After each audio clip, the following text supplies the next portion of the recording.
पहले भी कथा में कहा कि एक शंकर के शिवलिंग के आसपास में 33 कोटि देवता विराजमान होते हैं।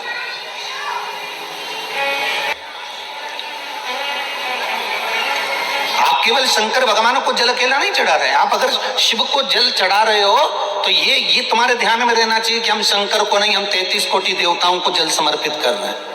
हम केवल शंकर को नहीं, भगवान शंकर के 13 बच्चों को भी जल समर्पित कर रहे हैं। हम केवल शंकर को नहीं, माँ जगत जननी जगदम्बा जगत धात्री माँ दुर्गा भवानी को भी जल समर्पित कर रहे हैं।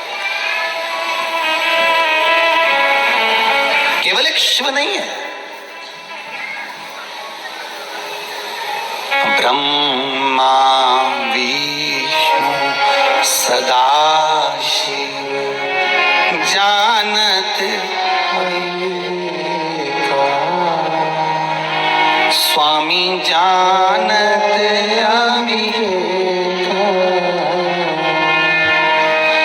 प्रणवाक्षर के ओम अक्षर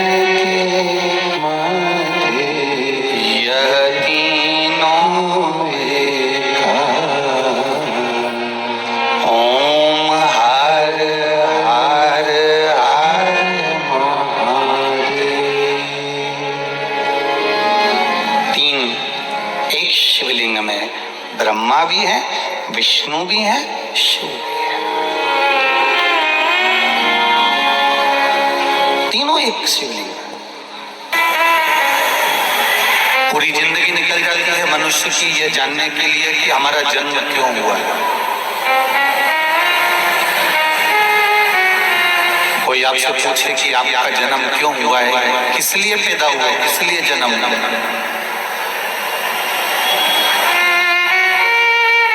आपके और हमारे जन्म का कारण क्या है? क्यों मृत्यु लोक में आ गए, क्यों जमीन पर जन्म हो गया, क्यों पृथ्वी पर आ गए?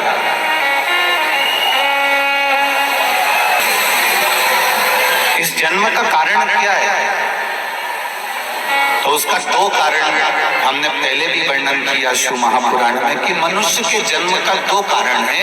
एक पूर्व में किए हुए कर्म का भोग भोगने के लिए और दूसरा भगवान का भजन करने के लिए यह मानव का शरीर।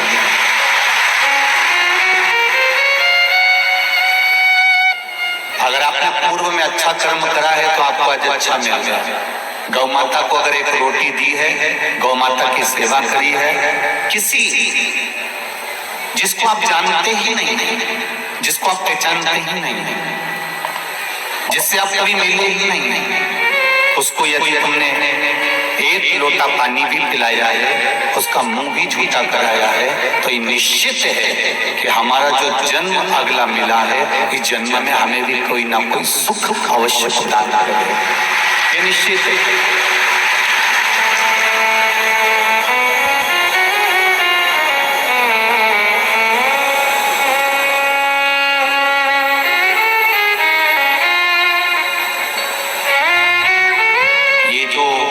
सास और बहू के जो रिश्ते होते हैं, देवरानी और जेठानी के जो रिश्ते होते हैं, कुटुंब और परिवार के जो संबंध होते हैं, रिश्ते होते हैं, शिव महापुराण की कथा कहती है ये जो रिश्ते बनते हैं ये हमारे पूर्व के कर्म के अनुसार बनते हैं।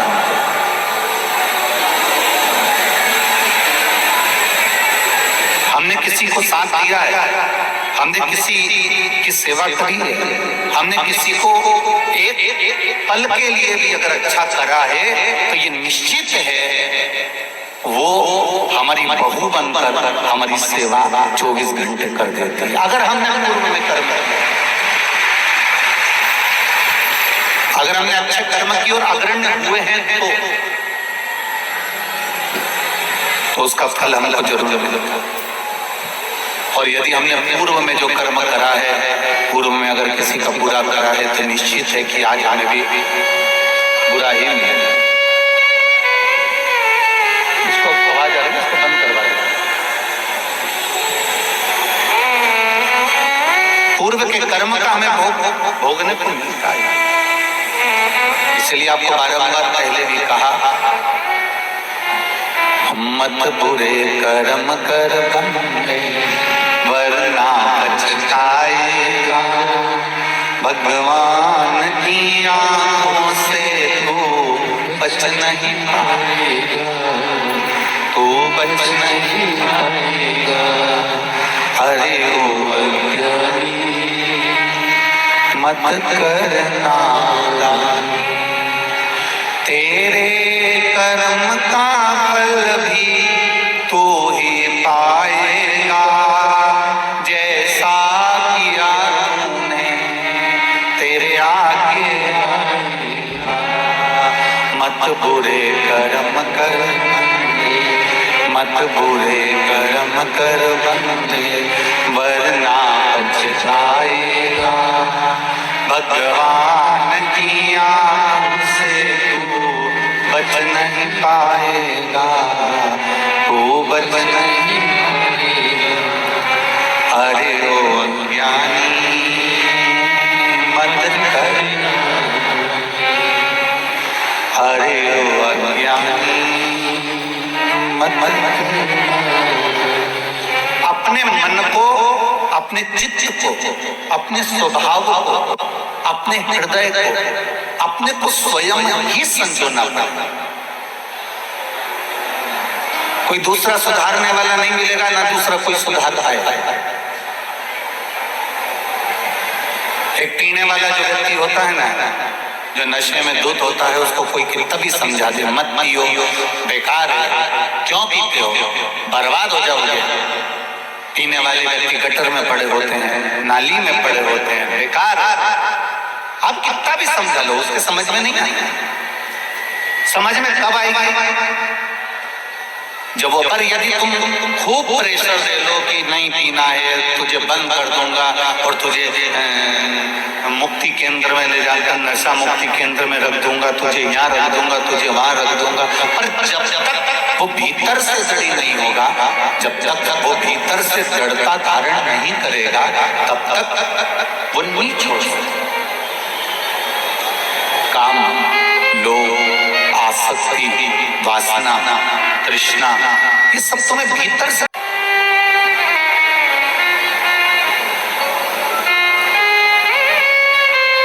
अभी कथा में आए हो, 2 बजे कथा चालू हुई, तुम सवेरे 8 बजे से कंगी पार्टी कर पूरा के तैयार मैयार हो हुआ और पहुंच गए। अब सवेरे 8-9 बजे से तुम तैयार हो के कथा में बैठे। कितनी पहले से तैयारी करी, तब जाकर 2 बजे कथा चालू हुई, 5 बजे विराम हो जाएगी। आप अपने अपने घर को चले जाएंगे, रात्रि सोएंगे, सवेरे उठ के फिर तैयारियां चालू हो जाएगी। और किसी ने तो कथा चालू भी नहीं हुई थी, उससे पहले तैयारी कर ली थी कि मैं तो कथा में जाऊंगी, बाकी का रसोई घर तू देख लेना। किसी ने कर ली। कोई चतुर थे तो उन्होंने पहले से तैयारी करके रख ली कि देखो अब मुझे जाना है, दिवाली आती है हम पहले से तैयारी कर लेते हैं, होली आती है हम पहले से तैयारी कर लेते हैं, ब्याह आता है हम पहले से तैयारी कर लेते हैं, नाना नानी छोरा छोरी की शादी आई, ब्याह आया, जन्मदिन आया, तो हमने पहले से तैयारी की।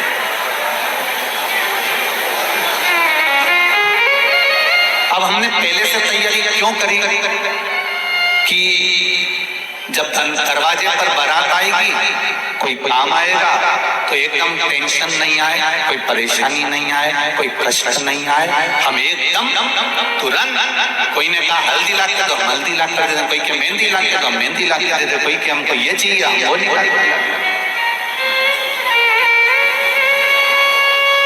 ये तैयारी आपने की। उसी तरह पशुपति व्रत कर शिव जी को 1 लोटा जल चढ़ाकर, शंकर भगवान को 1 बेलपत्री समर्पित कर ओम नमः शिवाय पंचाक्षर मंत्र बोलकर,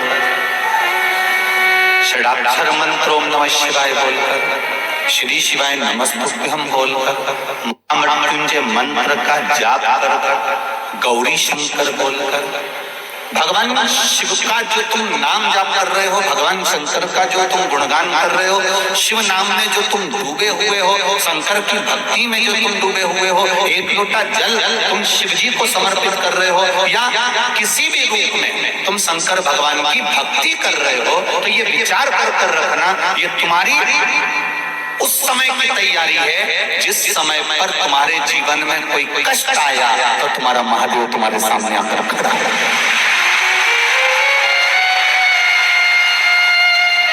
तुम्हारे जीवन में अगर थोड़ा सा भी कष्ट आया तो महादेव सामने आ जाए।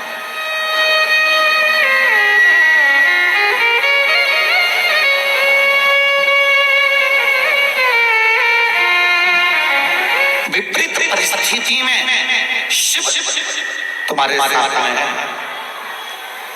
एक पत्र आया है, देखिए,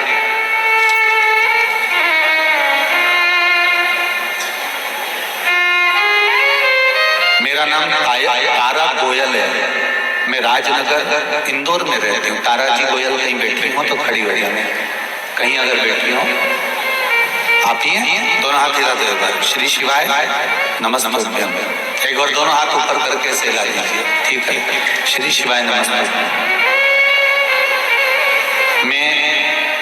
मेरा नाम तारा गोयल है, मैं राजनगर इंदौर में रहती हूँ। गुरुजी, मेरा बेटा पिछले 2 साल से सरकारी नौकरी की परीक्षा पास करने के लिए प्रयासरत था और फिर उसने फिर पुनः नौकरी के लिए अप्लाई करा। तब सरकारी नौकरी की परीक्षा बाबा की कृपा से पास कर लिया था, परंतु उसकी नौकरी का आदेश नहीं आ रहा था, जिससे मेरा बेटा व मेरा परिवार बड़ा हताश हो चुका था।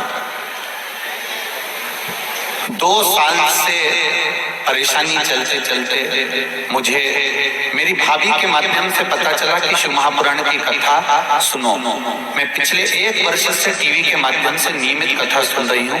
मैंने भी पशुपतिनाथ का व्रत किया। आपके द्वारा कथा में बताए गए पूजा एवं विधि का गुरुजी शिव जी की ऐसी कृपा हुई कि मेरे बेटे का सरकारी नौकरी का आदेश आ गया और मेरे बेटे की सरकारी नौकरी लग गई। देखिए बहन जी, श्री शिवाय नमस्ते। तेरी कृपा बिना ना हिले एक भी लेते हैं श्वास, तेरी कृपा से आपका चक उन्होंने पशुपतिनाथ का व्रत किया, शिव जी का 1 लोटा जल चढ़ाया, भगवान शंकर को समर्पित करा।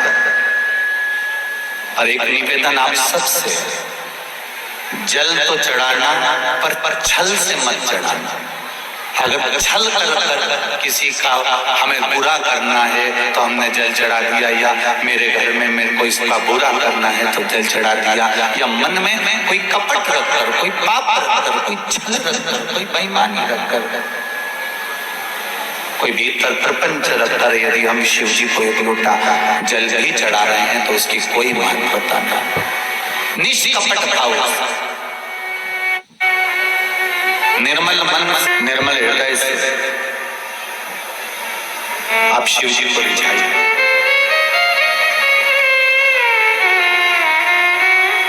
और जब निर्मल मन से आप भगवान का भजन करेंगे तो ये निश्चित है कि आपको वो कथा का रस तो प्राप्त होगा। आज शुक्ला परिवार विधायक श्री संजय जी शुक्ला जी की जो मित्र मंडली कथा करा रही है, इस कथा का मूल उद्देश्य है आपके जीवन में भगवान शंकर की अविरल भक्ति प्राप्त करना। ये एक उद्देश्य है। और कितनी पवित्र भूमि पर आप लोगों का निवास है, जरा देखिए। इंदौर में इधर महाकाल बाबा बैठे हैं, इधर ओमकारेश्वर बैठे हैं, इधर क्षिप्रा मैया, इधर नर्मदा मैया, और बीच में इंदौर वाले बैठे हैं।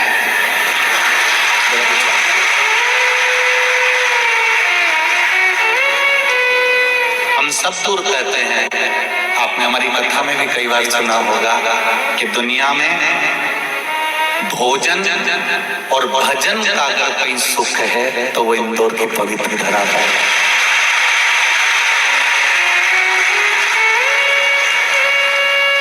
या पूरे इंदौर में कहीं का मुंगेरी लाल का हसीन सपना दिखता ही नहीं है। पूरे इंदौर के लोग जितना इनको खाने का शौक है उतना इनको खिलाने का शौक है। ये नियम है इंदौर का। और जो एक बार यहाँ से खाकर चले जाता है वो दूसरी बार तुम्हें बस केवल खाने के चक्कर ही नहीं याद आता। ये इंदौर की पवित्र बात। और दूसरे नंबर पर यहाँ का भजन। एक एक मोहल्ले में, एक एक मंदिर में जितने जवान छोरे होन, युवान बेटे होन, कार्यकर्ता होन, जितने अग्रणी नहीं होते उतने इंदौर के जितने मंदिर हैं उस मंदिर में जितनी माताएं आती है उन्होंने अपना छोटा छोटा महिला मंडल बना के रखा है और ऐसा भजन गाती है कि अच्छा अच्छा भजन गाया है पीछे। और इन्हें किसी से मतलब नहीं। मंदिर में 15 माताएं बैठ गई, 10 बैठ गई, ढोलक और मंजीरा लेके जो बैठी वो नाच भी रही है, गा भी रही है, उसे कोई मतलब नहीं। आग लगे बस्ती में अपन रहे हो मस्ती में, उसे कोई मतलब नहीं कौन क्या करता। और अभी अभी शिव पुराण सुन सुन के तो माताएं ऐसी हो गई कि शंकर जी अपना और अपन शंकर जी के, बस अपने किसी से मतलब नहीं। अगर ये शंकर जी के पास बैठी है फिर तो इसको कोई छोड़ नहीं सकता, इसको छोड़ना नहीं सकता। अच्छा, उधर खड़ा हुआ व्यक्ति, कई जेंट्स लोग आते हैं तो वो आग भी दिखाते हैं।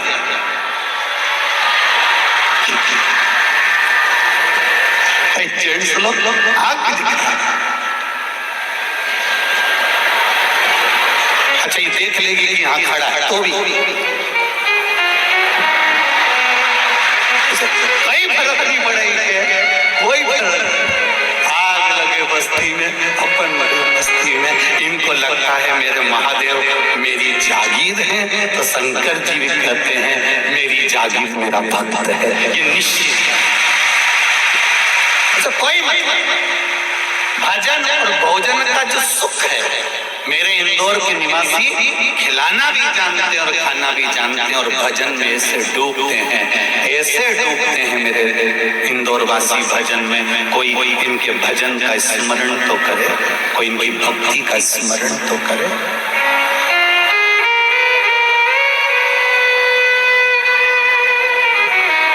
शंभो शरणे मांगो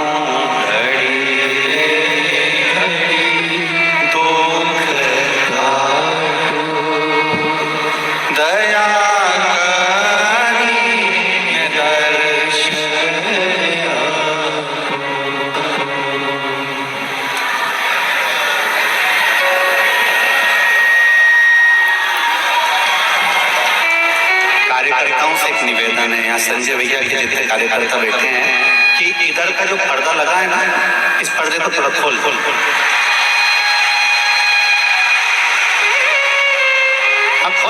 एक बार।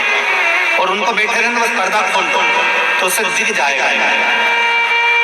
इनको दिख नहीं रहा होगा ना, इसलिए चिल्ला रहा है।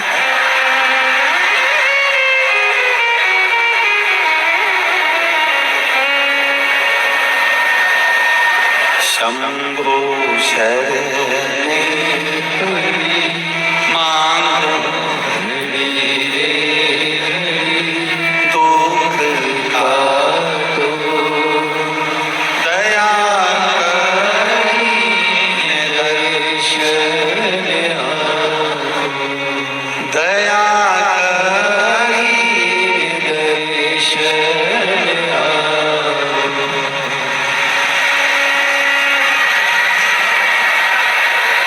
अब बैठ जाओ।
मेरा भोला नगर में आया है, मेरा भोला नगर में आया है।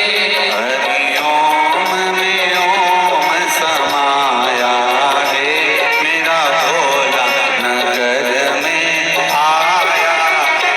हरि ओम में ओम समाया है, मेरा भोला नगर में आया है।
मेरे भोले के मस्तक पे गंगा है, मेरे भोले के मस्तक पे गंगा है।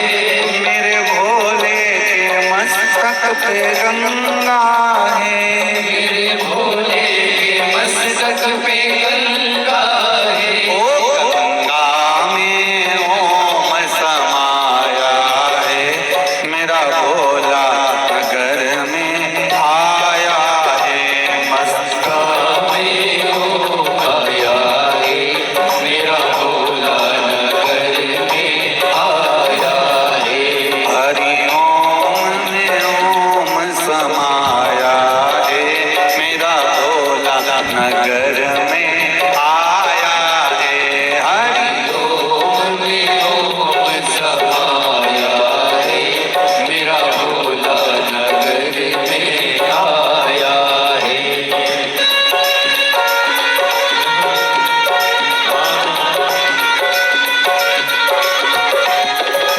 जय हो।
भोले के मस्तक पे चंदा है, भोले के मस्तक पे चंदा है, मेरे भोले के मस्तक पे चंदा है, मेरे भोले के मस्तक पे चंदा है।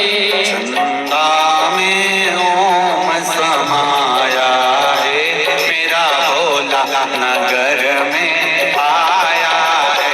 चंदा में ओम समाया है, मेरा भोला नगर में आया है। हरि ओम में ओम समाया है, मेरा भोला नगर में आया है। हरि ओम में ओम समाया है, मेरा भोला नगर में आया है। मेरा भोला नगर में आया है, मेरा भोला नगर में आया है। ओ मेरा भोला नगर में आया है। मेरा भोला नगर में आया है।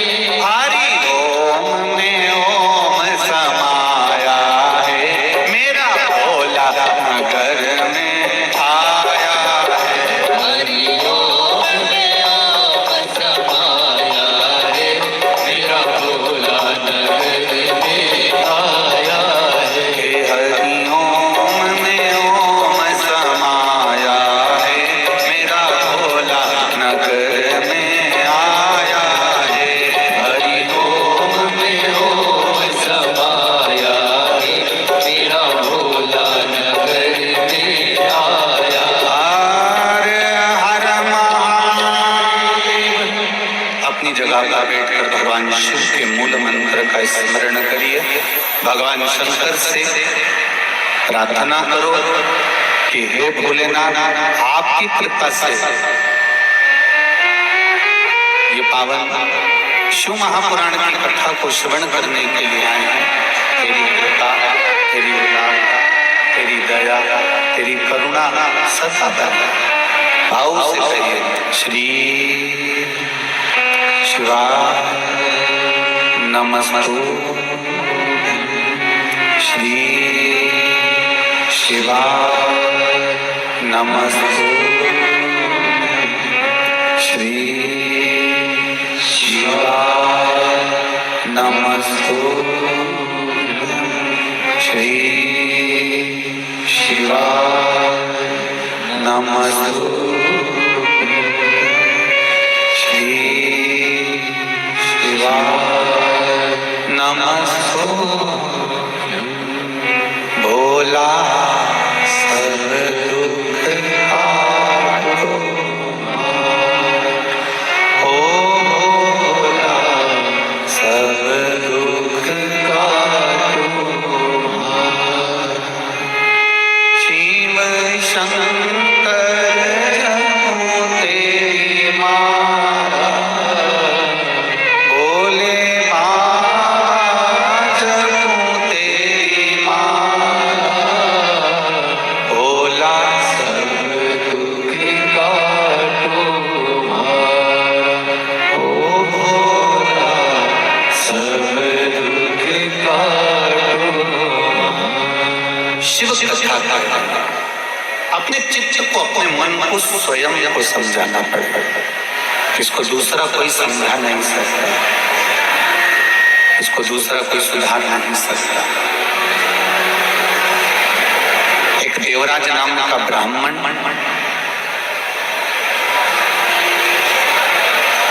जो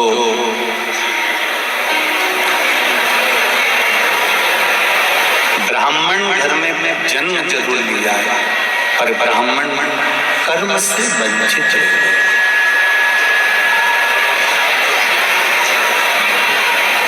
एक जन्म ले लेना अलग बात है, और कर्म से वंचित।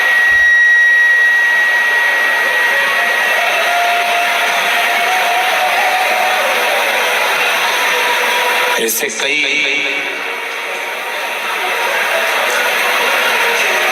कई कोई ब्राह्मण के घर में जन्म ले ले, कोई वैश्य के घर में जन्म ले ले, कोई क्षत्रिय के घर में जन्म ले ले, कोई शूद्र के घर में जन्म ले ले, पर शिव महापुराण की कथा कहती अपने अपने कर्म ठीक होना चाहिए। ये जितना भी आपको और हमको मिला है हमारे कर्म से मिला, और आगे भी जितना मिलेगा वो केवल कर्म से ही। कर्म के सिवाय हमको प्राप्त नहीं हो सकता।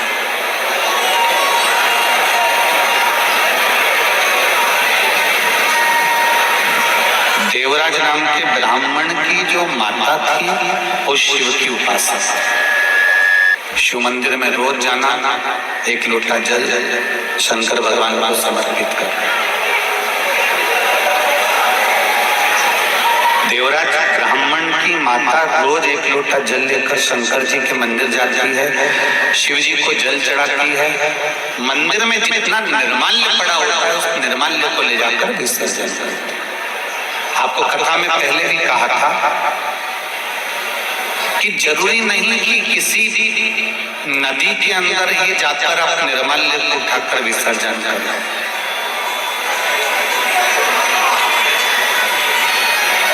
क्योंकि अगर हम सारा मंदिर का पूरा के पूरा निर्माल्य उठाकर अगर किसी नदी में, पवित्र नदी में विसर्जन करें तो पवित्र नदी भी धीरे धीरे धीरे धीरे फूल पत्ती से वो भी दूषित होती चली जाती।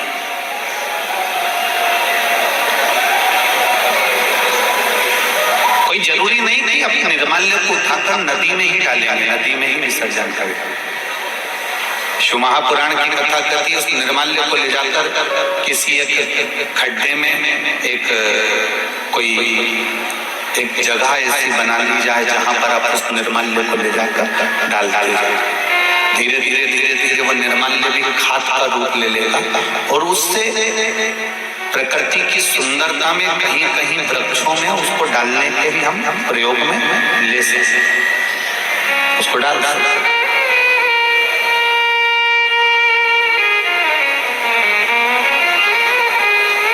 आपको पहले भी कथा में कहा, आज फिर कह रहे हैं, किसी भी शिव मंदिर में जाओ, दिया लगाओ, अगरबत्ती लगाओ, धूपबत्ती लगाओ, तुम्हारी मर्जी पड़े, तुम बेलपत्री चढ़ाओ, धतूरा चढ़ाओ या चावल का दाना चढ़ाओ या पुष्प चढ़ाओ या तुम्हारा मन पड़े जो तुम चढ़ाओ, पर उससे बड़ा है शंकर मंदिर में जाकर, भगवान शंकर के शिवालय में जाकर, शिवालय के अंदर पहुंचकर दिया लगाने से धूपबत्ती, अगरबत्ती या चावल या बेलपत्र चढ़ाने से भी ज्यादा फल मिलता है शिव मंदिर में जाकर, शिवालय में जाकर। शंकर मंदिर के आसपास अगर कोई निर्माल्य पड़ा हो या कोई गंदगी हो रही हो, उसको साफ कर देने से भी हमारे जीवन की राहें साफ हो जाए।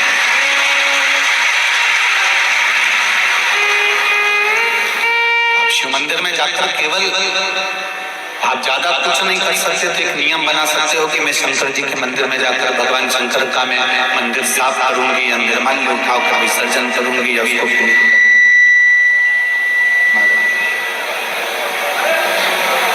आप जाकर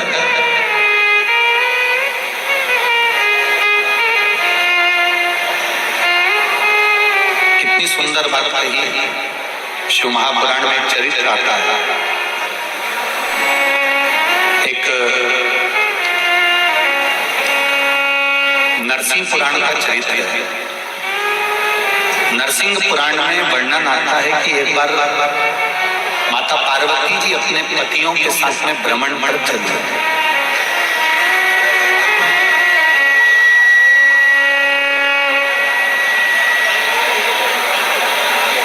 और माता पार्वती जी जब भ्रमण पर चली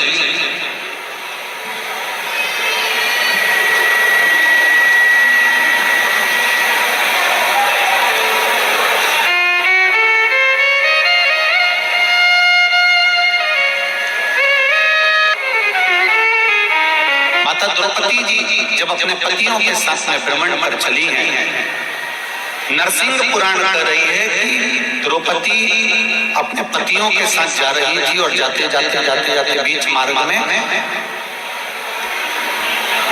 कोई दो असुर, कोई दो राक्षस ऋषि का रूप रखकर आ गए और संत का रूप रखकर वो पांडवों के रास्ते को भटका रहा, पांडवों के मार्ग को भटका।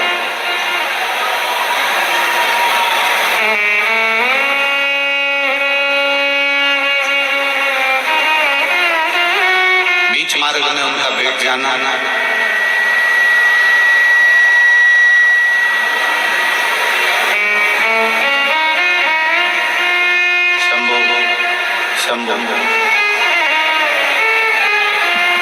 बीच मार्ग में उनका बैठ जाना और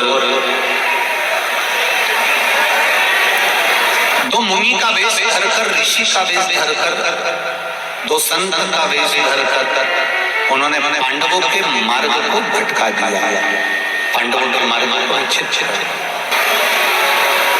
चले आगे बढ़े।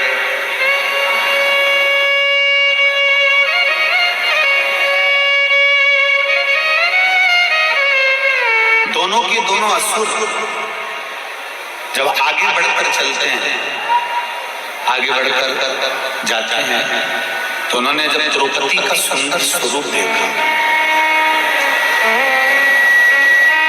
और द्रौपदी के सुंदर स्वरूप को देखकर दोनों लोभित हो गए, मोहित हो गए और द्रौपदी को पाने का तरीका ढूंढने लगे। अब पांडवों को अलग मार्ग पर भेज दिया और ये दोनों असुर, दोनों दैत्य, दोनों राक्षस द्रौपदी जी को पकड़ कर ले जाने के लिए आतुर हो गए।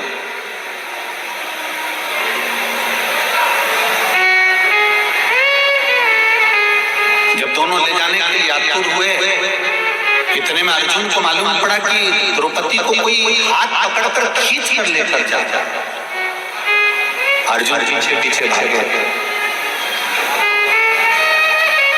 और अर्जुन पीछे पीछे भागकर द्रौपदी को बचाने के लिए जैसे दौड़े, दौड़ते से उन्होंने द्रौपदी को बचाने के लिए असुर का, राक्षस का हाथ पकड़ा और उसको द्रौपदी को छुड़ाने लगे।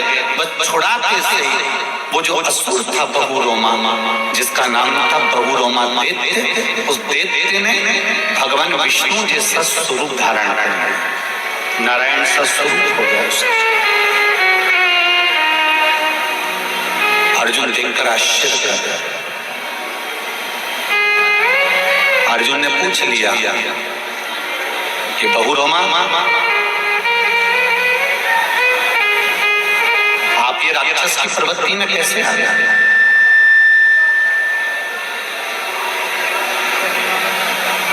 और एकदम आप राक्षस की प्रवृत्ति से छूटे, द्रौपदी का हरण करते करते मैंने आपका स्पर्श करा, आपको मारने के लिए आतुर हुआ और आप भगवान विष्णु जैसा स्वरूप आपने धारण कर लिया।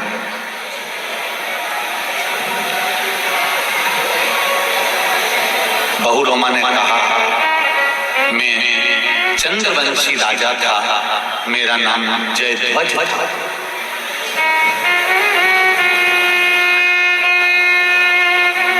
इससे पहले भी मैं एक ब्राह्मण के घर में जन्म लिया था।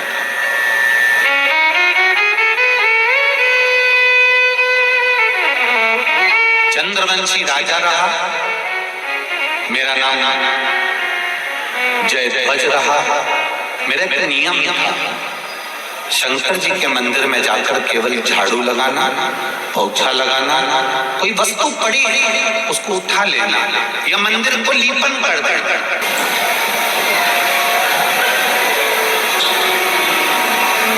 लीपन का मतलब आप लोगों को मालूम होगा, गाय का गोबर हाथ में लेकर, पहले के जो मंदिर होते थे वो तो मार्बल के या पत्थर के या इस चीज के होते नहीं थे, तो नीचे मिट्टी या गोबर से उसको लीप दिया है।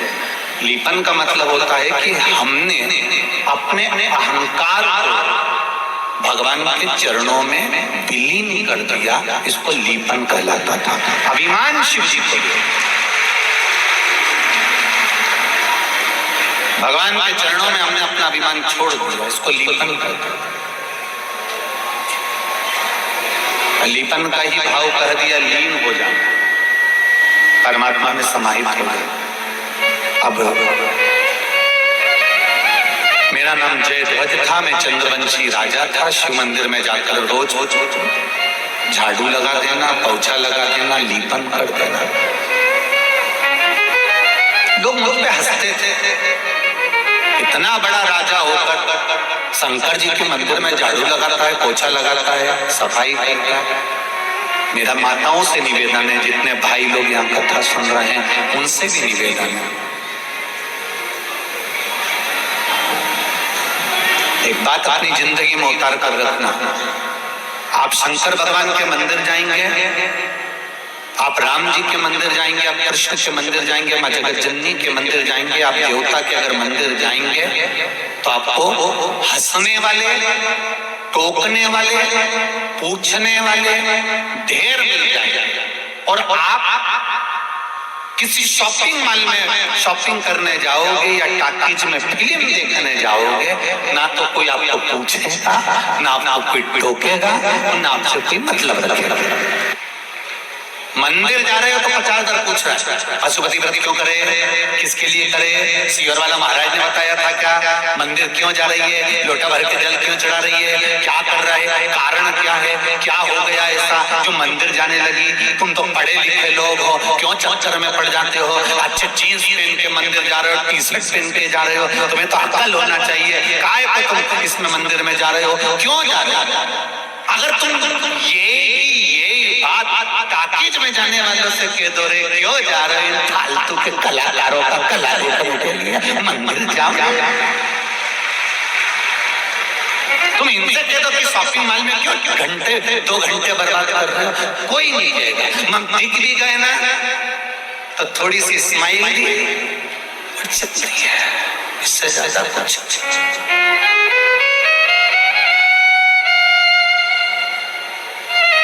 किसी मंदिर में जल चढ़ाते हुए दिख गए, किसी मंदिर में सेवा करते हुए दिख गए, किसी मंदिर में तुम झाड़ू लगाते दिख जाओ, किसी मंदिर में तुम पोछा लगाते दिख जाओ, किसी मंदिर में, किसी देवालय में जाकर, क्योंकि शिव महापुराण की कथा कहती है जहां पर भगवान स्थिर रूप में बैठते हैं, प्रतिष्ठा के साथ बैठते हैं, वो मंदिर कहलाता है। जहां पर मेरा देव अधिदेव महादेव बैठता है वो मंदिर नहीं, शिवालय कहलाता है।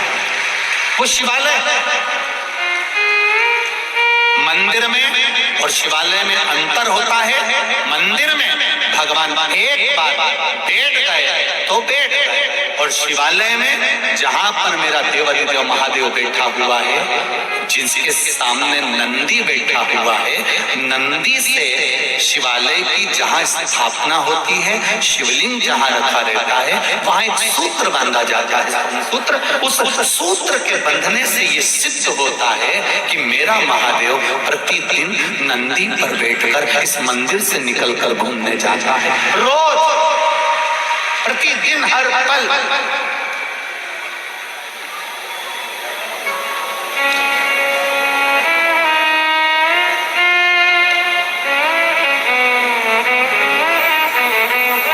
हमारा गुरु घर यही नजदीक में ही है, लाल हॉस्पिटल के पीछे श्री गोवर्धन नाथ जी की हवेली, हमारा गुरु घर है।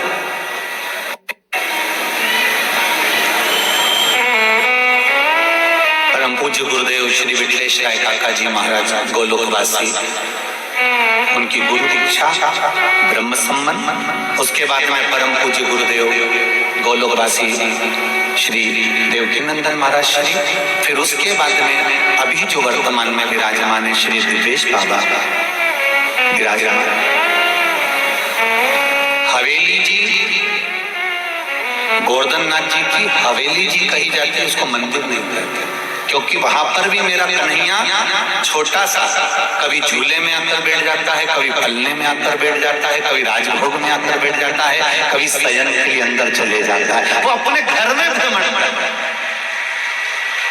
इसलिए वो गोवर्धन नाथ जी का मंदिर नहीं, हवेली है वो गोवर्धन नाथ जी का, उनका निज घर, निज स्वरूप वहां विराजमान। उसी तरह शंकर जी का मंदिर नहीं होता, छोटा सा भी अगर तुमने मंदिर बना दिया है तो वो शिवालय है, जहां पर मेरा देवाधिदेव महादेव, जहां पर मेरे शंकर भगवान, जहां पर मेरे भोलेनाथ अपनी पार्वती जी के साथ में, गौरा जी के साथ में नंदी पर सवार होकर भ्रमण के लिए प्रतिदिन निकलते हैं, रोज।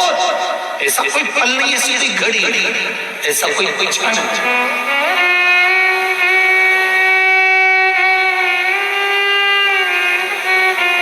मेरा नाम जय ध्वज है और मैं जय ध्वज शिव जी के मंदिर में आराधना करता था, शंकर जी के मंदिर में पूजन करता था, शंकर की आराधना में लीन रहता था, शंकर की भक्ति में लीन रहता था।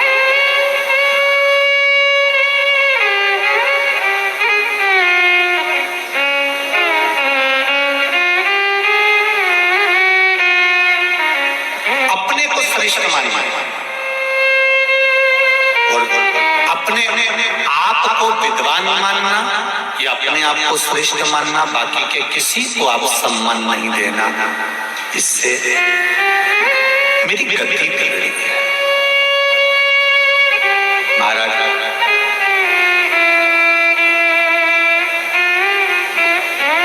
मैं शिव मंदिर में जब झाड़ू लगाता, पोछा लगाता, तो वहां के ब्राह्मण ने मुझसे पूछा, आप इतने बड़े राजा हो, चाहो तो नौकर को भेज सकते हो, दास को भेज सकते हो, सेविका को भेज सकते हो, नौकरानी को भेज सकते हो झाड़ू पोछा करने के लिए।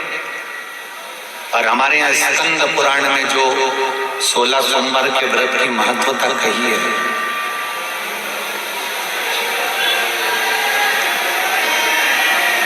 स्कंद पुराण में जो 16 सोमवार के व्रत की महत्वता कही गई, उसमें वर्णन आता है कि राजा ने रानी से कहा था कि पूजन का सामान ला के रख दो, और उसने किसको भेज दिया था?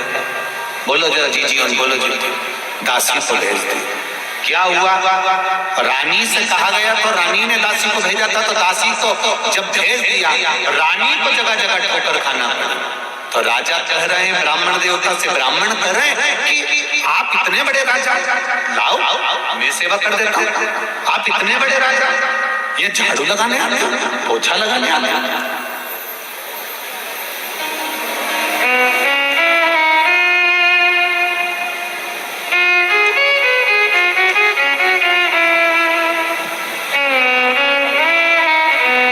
कई लोग बहुत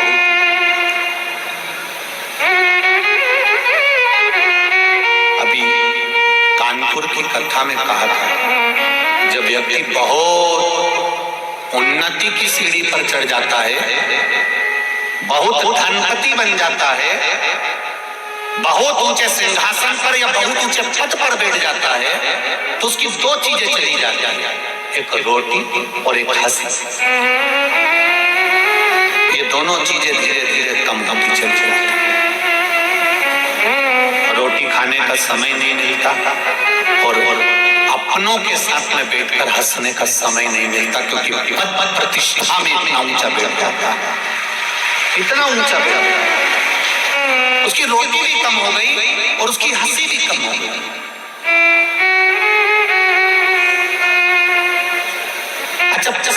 हमारे शास्त्र कहते हैं उसकी रोटी और हंसी कम हो जाती है, पर हम तो कहते हैं साथ में उसकी ताली भी कम हो जाता है, उसका भजन भी कम हो जाता है, उसका स्मरण भी कम हो जाता है। तुम देखना, बहुत साधारण सा जो व्यक्ति होगा ना, कथा में बैठ जाएगा, खूब एंजॉय करेगा, खूब नाचेगा, कथा भी सुनेगा, जहां मर्जी पड़ती वहां बैठ गया। और कहीं कहीं की बहुत VIP, इधर से साड़ी में 4-6 पिन, इधर से पिन, और सब दूर से लगा लोगों कर पेंसिल से लाइन खींचने डब्बा भरा, उसके बाद यहाँ से पत्थई, यहाँ से नीली और यहाँ से फुट, और फिर इसको कहीं कथा में ले जाकर बिठा दो, और भजन में, जब भजन में ताली बजाने का नंबर आ रहा है,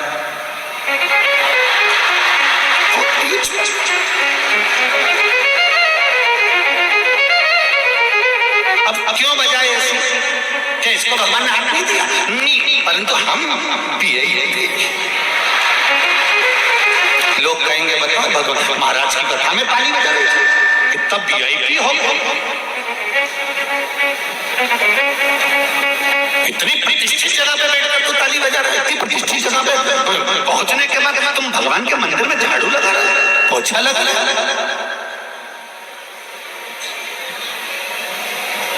जब बहुत ऊंचे पद पर बैठने के बाद आप शंकर जी के मंदिर में थोड़ी सी सेवा कर रहे हो तो याद रखना आप हजारों लोगों को प्रेरणा दे रहे हो कि मैं भगवान के सामने झुक रहा हूं तो तुम भी झुको। शिव महापुराण की कथा कहती है, 16 सोमवार की कथा कहती है, स्कंद पुराण से निकली हुई सत्यनारायण भगवान की कथा कहती है, स्कंद पुराण से निकली हुई 16 सोमवार की कथा कर रही है, स्कंद पुराण से निकली हुई सत्यनारायण भगवान की कथा कर रही है कि जिस परिवार में भगवान की पूजन कराने के लिए ब्राह्मण देवता आते हैं और ब्राह्मण पूजन की तैयारी करें, उससे पहले घर की नारी, घर के पुरुष को पूजन की थाली लगा लेना चाहिए। अपना आसन ब्राह्मण से ना बिछवाकर खुद बिछाकर बैठना चाहिए। ये हम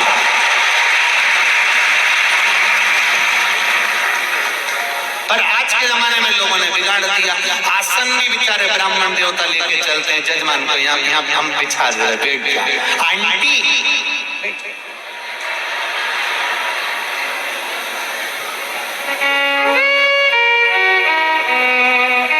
आंटी और बंटी सब सुन लो अच्छे से। आसन भी खुद लगाइए, पूजा की थाली भी खुद लगाइए, पूजन का विधान बाटे पर भले ब्राह्मण देवता जमाए, कलश ब्राह्मण देवता रखें, पर थाली स्वयं लगा कर रखिए। जैसे तुम्हारे यहाँ पर कोई अतिथि आता है तो टेबल पर पहले से काजू, बादाम, पिस्ता, इलायची, हम जहाँ ठहरे हैं वर्मा जी के यहाँ कलम गए थे तो उन्होंने पूरा सामान जमा के रखा था। तो लगे कि नहीं लगे कि बताओ कितने अच्छे परिवार है, कितना अच्छा घर है, यहाँ पूरी चीज इन्हें जमा के रखी, कितना सुंदर व्यवस्था करके रखी। अब मालूम पड़े तुम देव अधिदेव महादेव का अभिषेक करवा रहे हो, शंकर जी की पूजन की तैयारी कर रहे हो, शिव जी का पूजन करना है तुमको, और थाली तुम दूसरे से लगवा रहे हो। शिव महापुराण की कथा कहती है, एक अपने घर की तिजोरी की सफाई, एक अपने घर के माता पिता की सेवा और एक पूजन की थाली स्वयं को लगाना चाहिए। स्वयं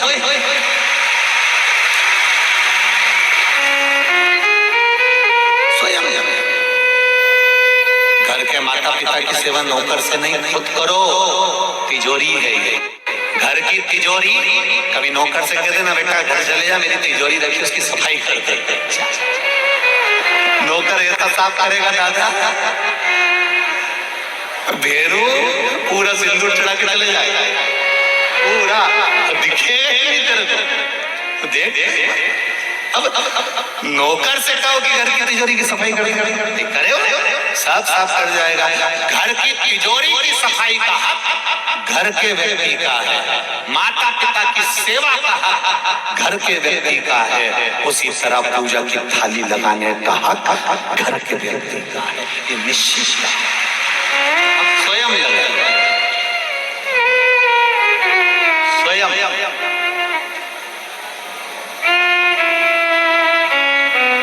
एक पत्र आया है, देखिए।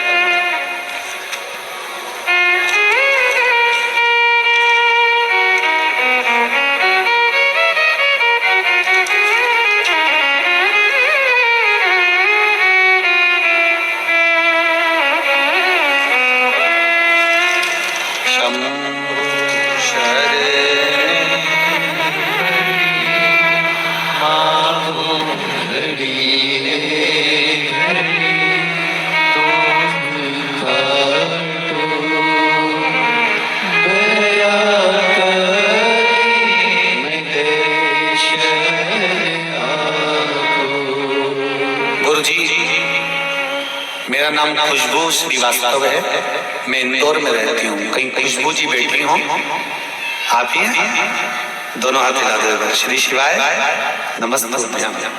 मेरा नाम खुशबू श्रीवास्तव है, मैं इंदौर में रहती हूँ गुरुदेव। भोले बाबा का मैं क्या वर्णन करूँ गुरुदेव। मुझे 9 साल शादी को हो गए थे और एक गुड़िया मेरे यहाँ पर पहले हो गई थी, उसके बाद कोई संतान नहीं। डॉक्टरों ने भी मना कर दिया था कि अब आपके यहाँ संतान का सुख नहीं है, आप अन्य समय पर संतान प्राप्त नहीं कर सकते। पर जब सब डॉक्टरों ने कह दिया था, सब तरह से सब कुछ फेल हो चुका था, तब आपकी कथा सुनी थी। उस कथा में आपने सफेद आंकड़े की जड़ का उपाय और पशुपति व्रत बताया था। मैंने किया। 5 अगस्त 2022 को मेरे बाबा से जो मांगा था, मेरे घर में पुत्र रत्न की प्राप्ति हुई है, उसको प्रणाम करने के लिए लाया। श्री शिवाय नमस्ते। आ गया लाला? श्री शिवाय नमस्ते। मेरे घर पुत्र रत्न की प्राप्ति हुई है। जहां डॉक्टरों ने मना कर दिया था कि संतान नहीं होगी, वहां मेरे भोलेनाथ ने मुझे दे दिया। उसको मैं प्रणाम करने के लिए आया। श्री शिवाय नमस्ते। उसकी कृपा, उदारता, दया, करुणा, ये सुख प्रदान कर रहा है।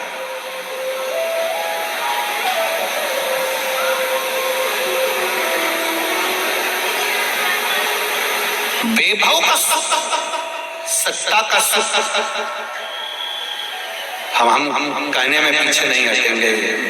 जिसके घर में जो सत्ता का भी अगर सुख भोग रहे हो, तो ये निश्चित है कि आपने पूर्व समय में जरूर शंकर जी के मंदिर में या तो झाड़ू लगाई होगी, या सेवा करी होगी, या वहां का निर्माल्य उठाकर विसर्जन करा होगा, या पूजा की थाली लगाई होगी। उसका सुख हम जहां भी कथा करने जाते हैं तो हम हमेशा स्मरण में रखते हैं कि भोलेनाथ जी, हम उनसे भी कहते हैं, बाबा तूने जितनी जगह कथा कराई, चाहे कानपुर कराई हो, चाहे काशी कराई हो, चाहे जहां जहां आप कथा करा रहे हो, या आपकी कृपा करुणा है।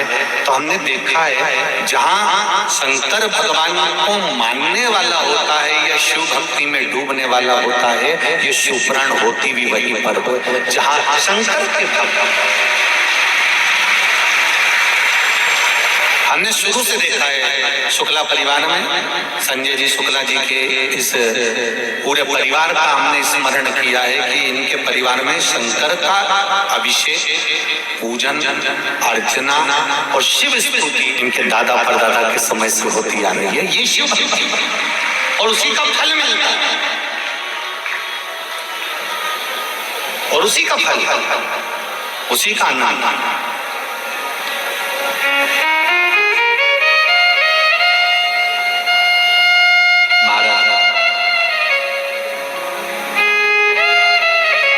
ध्वज ने कहा, ब्राह्मण देवता मैं शंकर जी के मंदिर में झाड़ू लगाता हूँ, पोछा लगाता हूँ, इसीलिए मेरे को आज राजा का राज्य पाठ मिला हुआ। राज्य पाठ मेरी छोड़ूंगा नहीं। तो भगवान के मंदिर में सफाई करना क्यों नहीं छोड़ते? शिव मंदिर में झाड़ू लगाना क्यों नहीं छोड़ते? शंकर मंदिर में पोछा लगाना या निर्माल्य उठाकर विसर्जन करना क्यों नहीं छोड़ते?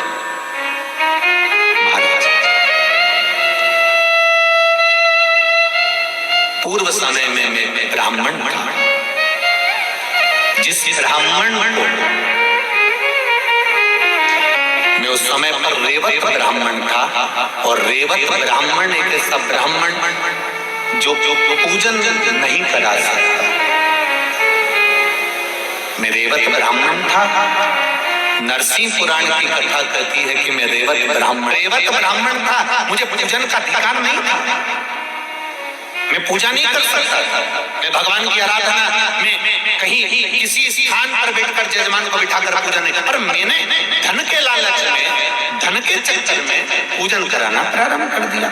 मुझे धन मिलने लगा, पैसा मिलने लगा, पर मैं रेवत था माना, पर मेरी बुद्धि भगवान में नहीं रम पाती थी। मैं वेश्यावृत्ति में लगा रहता था, जुए में लगा रहता था, गलत काम करता था, गलत चीज में डूबा रहता था। एक बार मैं किसी जगह पर पूजन करा कर आ रहा था। पूजन करा कर आते आते मैंने एक सुंदर स्त्री को देख लिया। मेरे पास में पूजन का जो झोला था, पूजन की जो पोटली थी, उसमें बहुत सारी सामग्री थी। जरा ध्यान से सुनना कि मंदिर में केवल सफाई करने से क्या मिल जाता है, केवल निर्माल्य विसर्जन करने से क्या मिल जाता है, केवल मंदिर में आप साफ रख दो तो उससे क्या प्राप्त हो जाता है। राजा कह रहा है, जयध्वज कह रहे हैं, ब्राह्मण देवता, मैं पूर्व समय में एक ब्राह्मण था, रेवत ब्राह्मण था, और मैं ब्राह्मण पूजन कराने का मुझे हक नहीं था उस समय, पर मैंने पूजन कराई, इकट्ठा कराई, पर पूजन करा रहा था। मर्द में से एक सुंदर स्त्री निकल कर जा रही थी, उस स्त्री को मैंने देख लिया, जबरन पकड़कर उसको टूटे हुए खंडेरे की ओर लेकर गया। मुझे नहीं मालूम था कि ये शिव जी का मंदिर है। मैं गलत कार्य के लिए उसको लेकर गया था। मैंने जब अंधेरा देखा तब अपने पात्र में से, अपने वस्त्र में से थोड़ा सा घी जो लाया था यजमान के यहाँ से, उसको निकाल कर अपने ही उस पात्र में से थोड़ा सा कपड़ा निकाल कर फाड़ कर दिए में डुबो कर उसको जलाया। गलत करने के लिए गया था, उस नारी के साथ में मैं गलत कर्म करना चाहता था। अपना वस्त्र उठाकर मैंने मंदिर का वो फर्श, मुझे नहीं मालूम कि शिव मंदिर है, और उसको मैंने साफ किया और गलत कर्म के लिए मैं वहां बैठा। इतनी देर में सामने से राजा के दूत आ गए। उनको लगा कोई इस खंडेरे के अंदर फंसा पड़ा है और लगता है कि कोई ना कोई हमारे राज्य का निंदक होगा, खबरी होगा। जानकर वहां पर राजा के दूत आ गए और उन्होंने मुझे मार डाला। शिव मंदिर में ही मेरे प्राण चले गए। मेरा प्राण जब गया, मुझे अगला जो जन्म मिला है वो जन्म मेरे प्राण छूटने के बाद जो मुझे प्राप्त हुआ वो वैकुंठ का पद प्राप्त हुआ। जब मैं इतना बड़ा पापी था, मेरा पाप कर्म कितना प्रबल था, मेरे पाप कर्म कितना करा था, इतना पापी होने के जब मैं वैकुंठ के रास्ते पर गया तो मैंने चित्रगुप्त महाराज से पूछा, मैंने दिन रात पाप किया है, बेकार से बेकार कर्म किया है, फिर मुझे ये वैकुंठ का राज्य कैसे मिल गया, ये वैकुंठ का सुख कैसे मिल गया? तो कहा, तुमने शिव मंदिर में वस्त्र से थोड़ा सा गंदगी साफ करी थी और एक दिया लगाया था, उसका पुण्य है कि वैकुंठ का मार्ग। वहां भी मैं शांति से नहीं बैठा। जब एक बार धर्मराज मेरे सामने आए और मैंने उनसे कहा कि मुझे, धर्मराज ने पूछा कि वैकुंठ में कुछ चाहिए तुमको?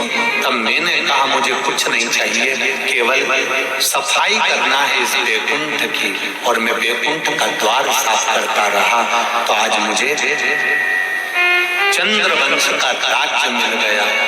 ब्राह्मण देवता छोटा सा गलत करने के उद्देश्य से भी अगर मैंने सफाई करी थी शिव मंदिर की, उसका फल ये मिला कि आज मैं चंद्रवंश का राजा बनकर बैठा हूं। किसकी दया है? मेरा आप सबसे निवेदन है, जितने भी लोग आस्था चैनल पर कथा सुन रहे हैं, फेसबुक पर कथा सुन रहे हैं, या जितने ये इंदौर की पावन धरा में बैठकर कथा सुन रहे हैं, आप सबसे निवेदन करूंगा, कभी शंकर के मंदिर में एक लोटा जल लेकर अगर नहीं भी गए, नहीं आप दिया लेकर गए, नहीं आप अगरबत्ती लेकर गए, नहीं आप धूप बत्ती लेकर गए, नहीं आप एक बेलपत्र लेकर गए, तो शिव मंदिर का केवल सफाई कर देने पर भी आपको जो फल मिलेगा वो फल की गणना तुमने जिंदगी में नहीं करी, वो फल प्राप्त।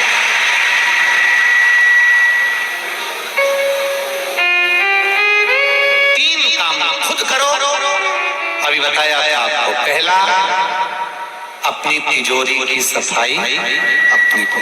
दूसरा, बोलो बोलो जल्दी जल्दी, अपने माता पिता की सेवा खुद को करना है। और तीसरा, अपनी पूजन की थाली, बहू से नहीं कहना आज मेरा पशुपति व्रत है पूजन की थाली लगा दे, नहीं नहीं नहीं, खुद लगाई। पशुपति व्रत में मीठे का भोग लगता है, खुद बनाओ, खुद स्वयं तैयार। घर घर से 3 हिस्से करके मत ले जाओ। मंदिर में जाकर नीचे आपने कागज रखा या दोना रखा या पात्र रखा, 3 हिस्से करो। 6 दिए लेकर जाते हो तो 6 दिए जमीन पर रखो, 5 प्रज्वलित करो, एक वापिस थाली में रखकर लेकर आओ। प्रसाद के बाद में एक हिस्सा लेकर आओ, पर खुद निर्माण करो, खुद करो स्वयं। उसका फल क्या होगा ये मालूम पड़ेगा। देवराज नाम का ब्राह्मण जिनकी माता रोज शिव मंदिर में जाती है, 1 लोटा जल चढ़ाती है, शंकर भगवान का भजन करती है, कीर्तन करती है। घर की एक नारी भी अगर शंकर भगवान को 1 लोटा जल चढ़ा रही है तो ये अंदाजा लगा कर रखना कि उस जल का फल पूरे परिवार को, कुटुंब को प्राप्त होगा। सारी समस्या का हल 1 लोटा जल, मात्र 1 लोटा, जो पार्वती जी चढ़ाती थी, जो माता उमा चढ़ाती थी, जो माता सती चढ़ाती थी, जो माता कात्यायनी चढ़ाती थी, चंद्रघंटा, कुष्मांडा, स्कंदा, जितने माता के जन्म हुए हैं, पार्वती जी का जो भगवान शिव जी के साथ विवाह है तो 52 नंबर का, 52 नंबर का 51 जन्म माता पार्वती के हो चुके हैं। और 51 जन्म माता पार्वती ले चुकी थी, और 51 जन्म धारण करने पर भी शिव की भक्ति नहीं छोड़ी थी, शंकर का गुणगान नहीं छोड़ा।